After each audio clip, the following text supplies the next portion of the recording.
Hello and welcome to the Pretty Good Gaming Daily Triple. That's your no shit gaming news video. 3 news stories in one video with zero faff. 2020 has been a very difficult year for many of us. Even without any physical health concerns, being under lockdown has done a lot of damage to people's mental health, but fortunately for you and me, video games have been a nice escape. A new study by Oxford University has determined that video games are beneficial to our mental health. Or at least some games are. That really didn't come as a surprise to me, and I'm sure it won't shock any of you either, but it's always good to see actual academic research done on the matter. I've had to gloss over a lot of what this research said, but please read it for yourself, there's a link in the description below. The study only focused on 2 games, which is very limiting, but found people who played more games tended to report greater well-being. The games in question were Animal Crossing New Horizons and Plants vs Zombies Battle for Neighborville. Looking at just these 2 titles is far from conclusive evidence of games being good for your mental health, but it's a really great start, and this study actually used real play data. Previous studies have relied on self-reporting from gamers, but now the researchers were able to see for themselves and combine the data with psychological questionnaires. Psychologist Andrew Przybylski, the guy who does every good bit of video game research in the UK and says that loot boxes sure look like gambling,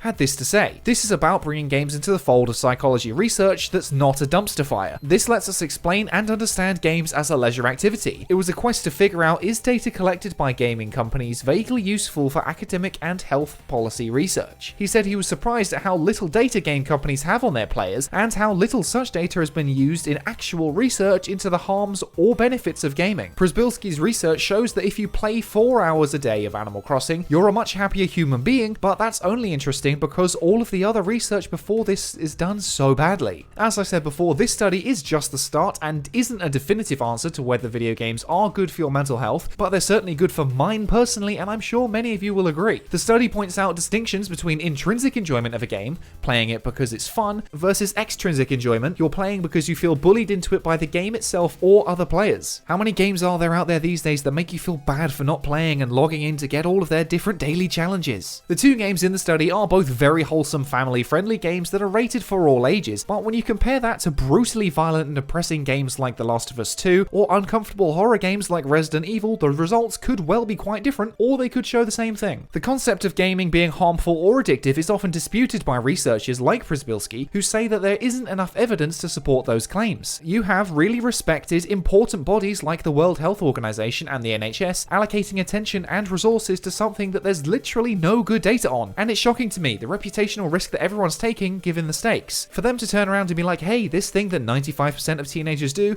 yeah, that's addictive. No, we don't have any data. That makes no sense. You've got to love the amount of sass coming from this. He's an actual academic researcher from the University of Oxford and he's being this sarky. I feel like me and this chap might get along. In the past, we've covered gaming addiction and Przybylski's stance on it, so check out that video if you want to know more, but long story short, games aren't inherently addictive and the obsession comes from external factors. Even his stance on loot boxes is based in data, as he says, though loot boxes look like gambling, we won't know what their effects are until these companies start sharing their data with independent scientists. There isn't good evidence it is gambling, but the very fact we don't have hard data should be a concern. As with most research, nothing here is totally conclusive and more study and data analysis is always necessary. We're going to need a whole lot more research on gaming's impact on mental health before we can definitively make claims like this, but at the very least, it looks like Animal Crossing specifically makes you a happier person. And it looks like a lot of people have been made happy by the game as it sold incredibly well, selling more than 22 million units as of August, and the game is still in the charts even now.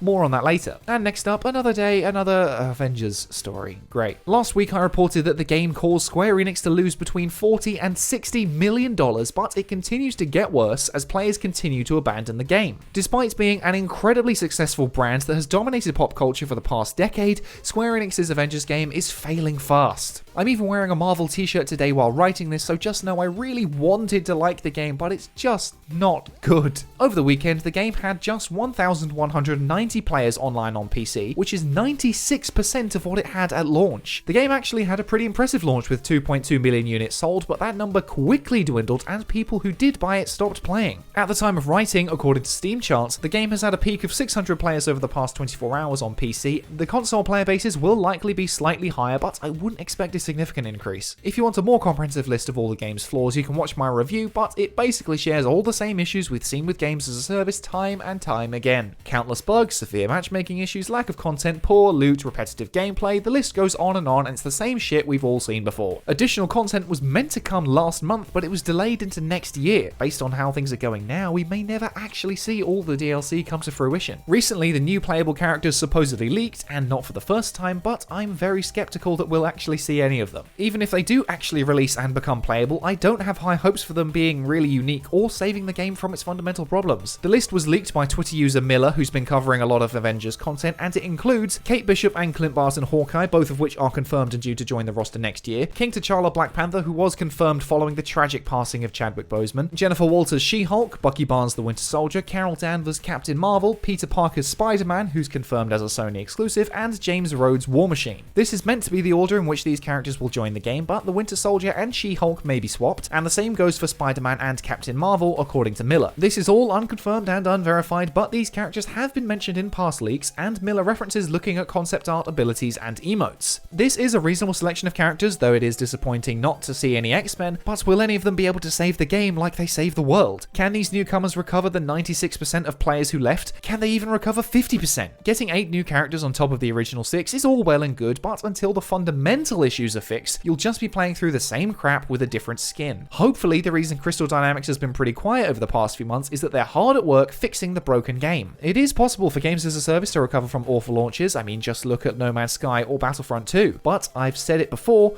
I'm hoping for the best, though I'm expecting the worst. And finally, as I touched on earlier, Animal Crossing is still in the UK physical game sales charts and will go down as one of the most successful games of the year, but this week's top spot is taken by Assassin's Creed Valhalla. The game doubled its physical launch sales of its predecessor, Assassin's Creed Odyssey. 40% of sales went to PS4 and 18% for PS5, while the Xbox percentage included all Xbox platforms, including Xbox One, and totaled 40%. I published my review of Valhalla yesterday, so check that out if you want to know any more. Assassin's Creed also forced Call of Duty Cold War to take the number 2 spot, making it the first time in 13 years that the franchise hasn't topped the charts when it launched. COD sales were primarily on current gen, with 39% for PS4, 34% on Xbox One, 17% on PS5, and 9% across both Xbox Series models. Physical sales are also well down for Cold War, selling 64% lower than last year's COD Modern Warfare. Nonetheless, it was still a record-breaking launch for Activision Blizzard, which said Cold War set a new record as the fastest first-day digital sales worldwide in franchise history. Assassin's Creed may be number 1 on the UK physical charts, but it's unclear which game actually sold more in total because we don't have any numbers for digital sales, which have been higher than ever this year due to Foster's Fever. I'd also expect COD to linger much longer in the charts for the weeks to come, while Valhalla will have a faster drop-off. Sony took a couple of spots in the charts, with Spider-Man Miles Morales snagging the number 3 spot, which saw 71% of its sales on PS5 and just 29% on PS4. Those sales are 56% lower than 2018 Spider-Man on PS4, as this is more of an expansion rather than a full release. Demon's Souls Remake sits at number 6, while other Sony exclusives like Sackboy and Godfall take 13 and 16 respectively. FIFA 21 dropped from 1st to 4th, and Watch Dogs Legion sank from 4th all the way down to 10th. Finally though, Nintendo continues its chart dominance with 4 titles in the top 10. Animal Crossing moved from 2nd to 5th, Super Mario All-Stars 3D shifted from 6th to 7th, Mario Kart 8 dropped from 3rd to 8th, and Minecraft on Switch fell from 5th to 9th.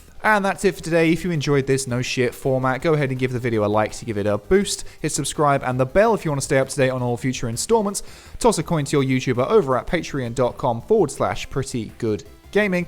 I've been Henry Cooper, that's all for today, bye for now.